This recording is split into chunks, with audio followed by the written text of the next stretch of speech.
Nous allons voir un premier tutoriel donc sur notre nouvelle formation vidéo sur EBP Compta Pro 2023. Alors cette formation est également valable pour EBP Compta Active, puisque la seule différence entre EBP Compta Pro et EBP Compta Active est l'analytique, donc qui est bien présent sur la version Pro mais pas sur la version active.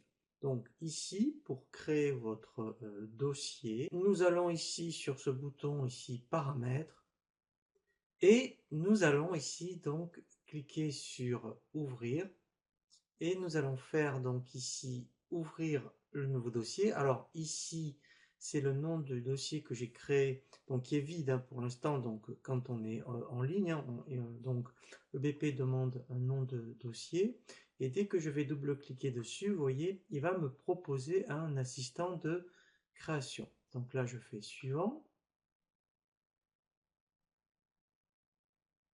Ici, on renseigne donc les informations administratives. Donc là, vous allez mettre vos coordonnées. Ici, la forme juridique, le nom donc du responsable. Je continue, je fais suivant. Toujours pareil, là on continue sur des informations administratives. Donc là, très important, ça sera de bien indiquer votre numéro de TVA intracommunautaire. Et ici, on verra donc en détail les différents régimes de TVA. Donc quand on va aborder donc le chapitre sur la TVA, on verra les trois cas de figure: au débit, aux encaissements et mixte. Donc là pour l'instant je laisse par défaut. Ici donc vous allez mettre votre numéro SIRET, votre code APE. Donc là moi, pour gagner un peu de temps, je vais décocher importer les codes postaux parce que ça prend un peu de temps, mais je vous conseille donc de le laisser cocher. Je continue, suivant. Ici, c'est très important. Alors, ici, en fait, c'est votre date d'exercice. Donc, par exemple, moi, je vais laisser 1er janvier 2022, mais ça pourrait être, admettons, 1er septembre, 31 août de l'année d'après. Donc là, c'est irréversible.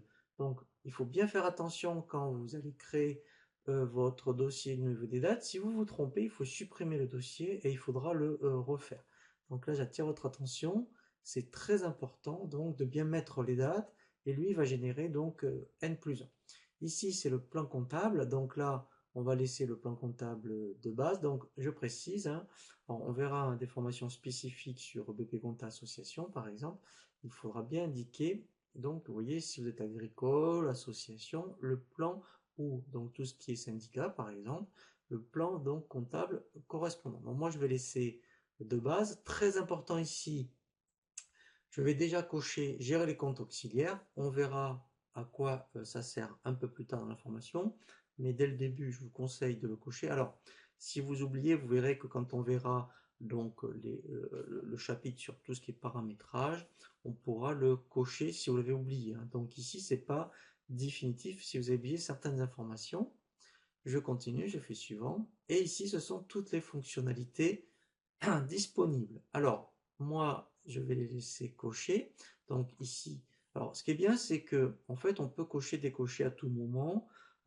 En fait, ici, si vous voulez pas vous alourdir le logiciel au début de fonctions que vous êtes sûr que vous n'allez pas vous servir, par exemple les multi-devises, par exemple, alors l'échiquier, eh bien, vous pouvez le décocher, et quand vous avez bien en main le produit, on verra donc dans les paramètres, on reviendra sur les fonctionnalités et on peut le cocher à tout moment. Donc moi je vais le laisser cocher au début, comme ça quand on fera la formation dès le début vous verrez toutes les options, mais vous pouvez cocher ou décocher à tout moment. Je continue, suivant, et là je fais lancer.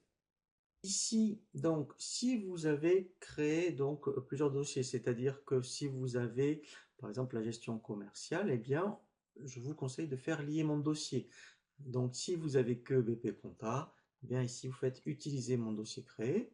Donc là il a terminé la création, je fais fermer, et ici eh bien donc nous arrivons au tableau de bord qui est vide. Donc on verra juste après effectivement un tutoriel sur tout ce qui va concerner l'ergonomie et la navigation.